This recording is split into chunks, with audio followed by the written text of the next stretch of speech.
আমি প্রথমেই বলি যে ইলেকশন কমিশন যে কাজ করছে আমরা বলেছি যে এটা এখতিয়ার বহির্ভূত। ইলেকশন কমিশনের ক্ষমতা বা ইলেকশন কমিশনের দায়িত্ব তখনই হয় যখন আদর্শ আচরণবিধি ঘোষণা হয়।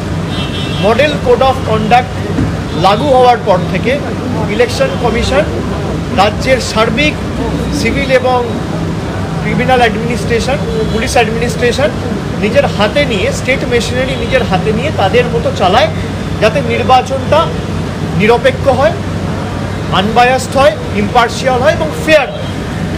কিন্তু যে কাজ একটা নির্বাচিত সরকারকে এখনও প্রায় 10 মাস 11 মাস সময় রয়েছে এবং প্রায় 3 মাস 4 মাস আগে থেকে শুরু হয়েছে, 1-1.5 বছর আগে থেকে সরকারকে কাজ করতে না দেবে বলে এবং নির্দিষ্ট যে বিজেপি ক্ষমতায় রয়েছে সেই বিজেপিকে বাড়তি সুযোগ করে দেবে বলে বাংলার প্রতি যেমন ধারাবাহিক বঞ্চনা কেন্দ্র সরকার করেছে, একইভাবে বিচার ব্যবস্থাকে কাজে লাগিয়েছে, সংবাদ মাধ্যমের একাংশকে কাজে লাগিয়ে সন্দেশখালির মতো ঘটনাকে সারা দেশে প্রচার করে বাংলার বদনাম করার চেষ্টা করেছে।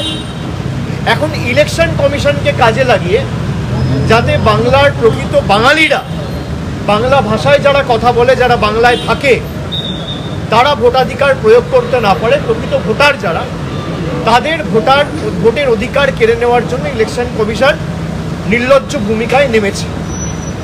ইলেকশন কমিশনের এটা এখতিয়ার এখন নয়, তারা রাজ্য সরকারকে জানাতে পারে কি করবে কি না করবে। একটা ইলেক্টেড গভর্নমেন্ট, যে গভর্নমেন্টকে বাংলার 12 কোটি মানুষ ভোটাধিকার প্রয়োগ করে 2021 সালে নির্বাচিত করেছে, সেই গভর্নমেন্ট একমাত্র বদ্ধপরিকর এবং জবাবদিহি 12 কোটি মানুষের প্রতি, কোনো রাজনৈতিক দল বা কোনো কেন্দ্র সরকারের প্রতি নয়।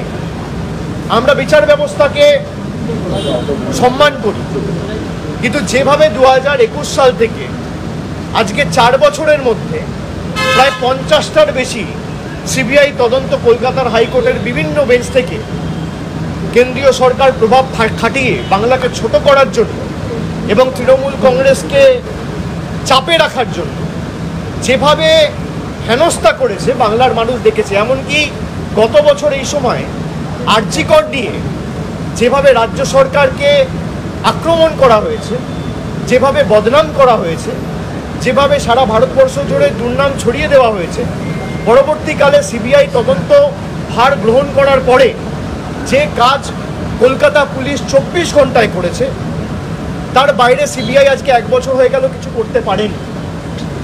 আমি আগেও বলেছি, আবার বলছি, যে যারা বাংলাকে ছোট করছে নিজেদের রাজনৈতিক স্বার্থ চরিতার্থ করতে, তারা বিগত দিনেও জবাব পেয়েছে, আগামী দিনেও তারা শিক্ষা পাবে। 2021, 2024-এ তারা শিখে, ভুল থেকে মানুষ শিক্ষা নেয়, বিজেপি শিক্ষা নেয়। এখন জল জীবন মিশনের সব টাকা বন্ধ, বাংলায় যে পানীয় জলের কাজ চলছে সব টাকা বন্ধ করে দিয়েছে কেন্দ্র সরকার থেকে।